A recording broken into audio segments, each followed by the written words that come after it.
Hey everyone, and welcome back to the Your Money Your Life podcast. We are at episode 162 of the podcast this week, and we have a lot to discuss. As before we even get into it, make sure you like, subscribe, 5-star rate, and review the podcast wherever you're listening, and make sure you subscribe on YouTube if you happen to be watching the show on YouTube as well. This week we'll dive right into the markets. The big thing that's happening in the markets and why more volatility is increasingly showing up in the markets is because we're trying to decide whether we are in growth slowdown or growth and the economy are still fine. And we just received new data this week on the non-farm payrolls report, which is coming out Friday. We also received the initial jobless claims report, and that showed that it rose a little bit more than expected. So jobless claims, people filing for jobless claims insurance, that actually increased a little bit, and so the market is reacting in kind this morning. But in general, we saw the Fed Jerome Powell speak, the Fed chairman speak over the last couple of days, and his comments were saying that inflation's been lingering a little bit more than we expected, and we may have to push rates higher than we expected up to this point. So now the market's pricing in potentially a 50 basis points hike at the next meeting. And so that's something to be watching out for. But the initial jobless claims hit 211,000 for the week ended March 4th. This is the highest level of the year since December 24th. And we're continuing claims also hit a yearly high, coming in at 1.718 million. So they're just showing it's kind of weird because good news and the job market is bad news and potentially for the equities market because it just means the Fed has a lot more work to do. So that's the big thing that we're watching right now. But things don't always go as people expect because we're still seeing equities market holding up and not be as bearish as many expected, despite the information that we just received. In more recent news, and business news, I always like to go over what's going on just in general all over business news. Big thing I saw was Dick's Sporting Goods actually had record sales, and people are still spending. That's the big thing with all these different areas of the economy. They're still spending from consumers, and Dick's Sporting Goods is a good example of that. The retailer posted strong numbers on the top and bottom line. They had a record 3.6 billion in quarterly revenue, and same store sales grew 5% over the holiday quarter, which is seasonally a better quarter for retailers, especially with all the spending during Christmas holidays. And so they posted strong numbers. And an interesting thing about that is just in general, if you're looking what's happening in sports and entertainment, the spending and money that's flowing into that area of the market, the economy is quite incredible. There's so much spending going on in sports and entertainment, and you even seeing it trickle down to retailers. But if you're looking at stadiums being built, you're looking at the money being invested in different sports platforms, it is something that is booming. To be honest, it's really just booming off, and that's something to keep watch on for everyone out there that is interested. So we've talked a little bit more about different companies and how they're being cost efficient during this time, and Amazon's taking another approach. One, they had plans for another headquarter. They shuttered. They've shuttered plans for a host of cashierless Go stores, and they're reevaluating that brick and mortar push that was so heavy in 2021 that a lot of companies were going to do. They were going to grow by any means. They were going to grow on e-commerce. They were going to build brick and mortar to sell more because everybody was buying everything back then. But that economic picture has changed a lot in the past 365 days. So now they're saying, all right, we're going to shutter those plans and move towards a more cost efficient plan. And you're going to see a lot of companies do it. They're doing it with headcount, taking down headcount, and they're doing it by, shuttering projects that were probably too overly ambitious, especially during a time where people are being, less optimistic than they were prior to.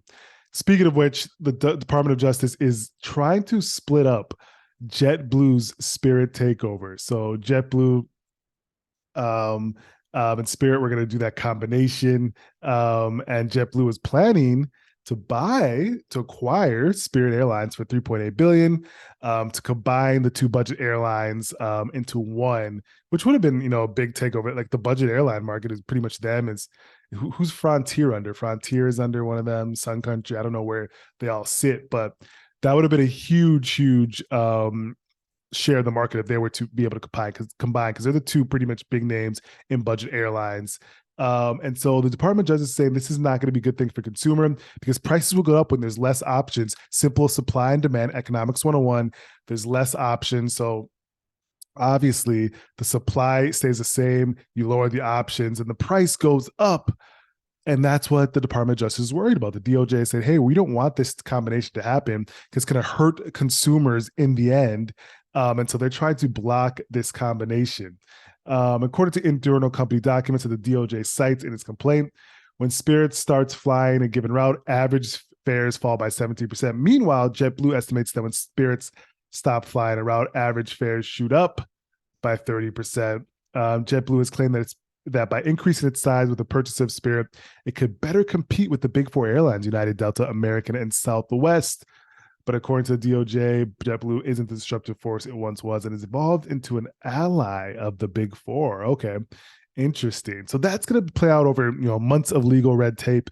And so we'll see if this combination happens. I don't see it doesn't look good right now, but we'll have to keep watching. New news out of Spotify. They debuted a new TikTok-like redesign for the company. I think this is a good move. The algorithms of TikTok have pulled in Gen Z like none other and have made them addicted to this platform like none other.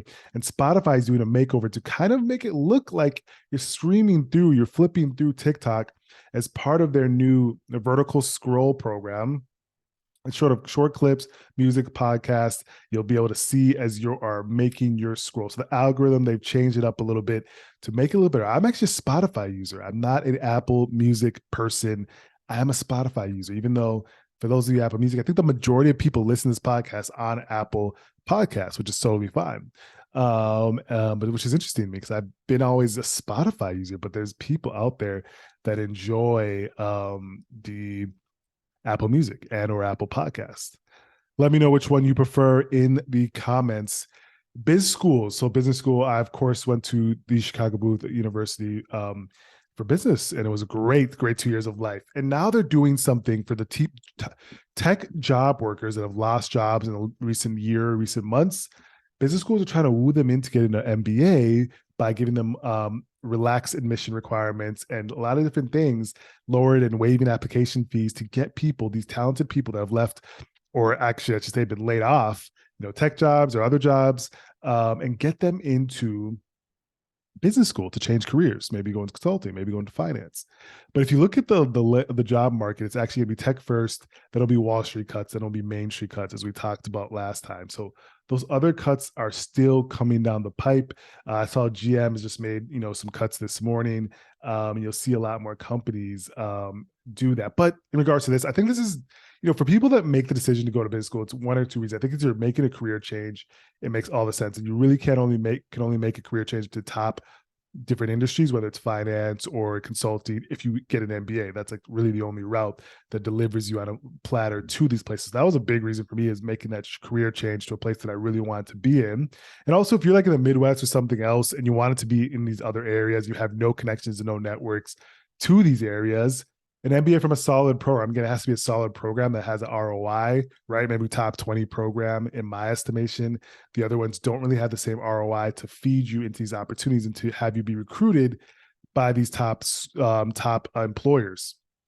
Whereas the top 20, top 10 program has that, right? And Booth being a top 4, top 5 program was able to allow me to do those things and be in front of these top employers when you want those opportunities and get recruited and get job offers. The only thing about it is the ROI if you're going to get the job offer that you need after going to business school. So big decision for a lot of people, but it may make sense if you're looking to make a change, and the school itself can give you the ROI to make that change. Folks, let's go to questions of the week as well as roundtable. We're going to double it up because I have something interesting to talk about this week as it relates to the market. So first question of the day. I'm not going to look at it. I want to make sure that I don't look before we're going to guess together. How many days does the average home buying process take? You may have heard of a 30-day close, but how long does the home buying process take to end? Okay, home buying process, how many days? I'm going to guess 2 weeks, especially in this market. I'm going to say no more than 14 days it takes to do a home buying process. Let's see if I'm right, folks. Oh, wow. Oh no, how is that possible? Oh, okay. Home buying process. I was thinking home selling. Okay. Got it. Home buying process can be between 200 and 245 days, 6.5 months to over 8 months. That makes sense. Yeah, I would make sense. 6.5 months to over 8 months. You got to make sure you got the right place, right location, right schooling, all those different things taken into account. Of course, the finances, everything has to be taken into account before you do it. And the house hunting is probably the most longest part of it. But okay, that makes a lot of sense on that. And I guess wrong, man. We didn't guess together. I wonder what you said. Let me know in the comments. We've got another one coming up. All right, we're staying on the housing theme for this one. But what's the average price of a house in the US? What is the average price of a house in the US? I think it's 450,000 or something like that. I'm gonna guess. Oh, a little bit higher than that. So as of January 2023, 535,000. And the majority of that increases come through 2020, 2021. And it's reverting to the mean a little bit now as you're seeing prices drop a little bit. But the median price is not falling as much, but you'll see the average home prices, different home prices fall across the US. And the median will probably come down as well. But reversion to the mean, what does that actually mean? Double entendre there. That is what I want to talk about in this roundtable, this concept of reversion to the mean. Because if you think about what happened in 2020, 2021, everyone got a little bit discombobulated. And I was just funny talking to a client about the Historia, we talked about it before, the Historia of 2021. Everyone got a little bit discombobulated about what exactly happens during investing periods during that time, during just in general investing, and how much ROI you'd get or how much you earn from investing usually in normal times, because it wasn't normal times. And so people have a little bit discombobulation about what the actual markets are here for. And if you're just supposed to put money in and just always grow every single second, it just gives you 20% returns. That's not what the market's here for. That's not what investing is about, right? Like if you look at, I just had to pull it up. Average, you look at their annual change or percentage return, the S&P 500, which is one of the most closely looked at market index. So in 2019, you had 30% return almost. 2020, 16%. 2021, 27%. And then we, of course, in 2022, we had the almost 20% down. And so far this year, the market's up 4%. But if you look at historical data, on average, compound, if you average annual return for the market, it's roughly 7-8%, right? So 7-8% on $100, that's $7 or $8, right? So you're not seeing in 2020, in 2019, you were saying on 7-8%, you're seeing 28%. Then on $100, you would have gotten $28, $29, right? So people aren't understanding what normal market times are and what you should expect from investing. And it's not just to put money in, it grows in all sort of times. It's your money grows over time at a conservative rate, and not just something where it just grows at all times. And so people have to get a full understanding of that. And that's what the euphoria of 2021 did for people. It distorted people's thoughts. It put greed into the picture, and people took a big hit from that. It seems like across the board. So understand what the market's here for. It's for growth over time as a reasonable price. It's not for euphoria. It's not for greed. It's not for just getting wealthy from it. No one's ever done that. It's about growth over time, at a conservative, risk-averse way.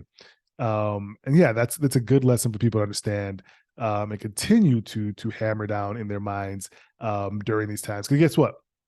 Volatility, craziness will always happen. It'll always come back. But how you approach that and how you get out of that is the smart way to do it. The way we do it is the best way to look at things going forward. Well, folks, it's been another week. We are happy you joined us. Make sure you share, like, and subscribe, and share this podcast with all folks around you, because we do this every week, and we'll see you next week.